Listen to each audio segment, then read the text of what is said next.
Hi జై గురుదేవ్. మాకు గురుదేవ్ దర్శనంకి అపాయింట్మెంట్ ఉందని చెప్పాను కదా, అది ఇక్కడే. This is the most exciting part of the day and మేము దానికోసమే అంతగా ఎదురు చూసాము.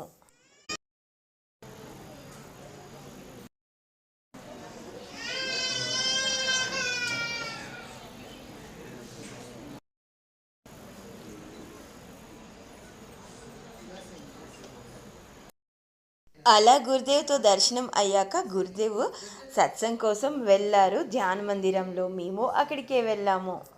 शक्ति है भगवान ईश्वर है। అలా చూస్తూ చూస్తూ రోజు గడిచిపోయింది. जीवन में करो డే ఎప్పుడు మొదలైంది, ఇంకా అప్పుడే దర్శనం అయిపోయింది, ఇంకా మేము गणेशोत्सव తిరుగు आएगा। ప్రయాణం చేయాల్సి వస్తుంది అని అనిపించింది. కానీ తప్పదు కదా. ఇక అక్కడే అన్నపూర్ణ హాల్లో డిన్నర్ కూడా ముగించుకొని తిరుగు ప్రయాణం. ఇలా ప్రత్యేక దర్శనం ముందు అపాయింట్మెంట్తో. Thank you for watching. Okay, Tata.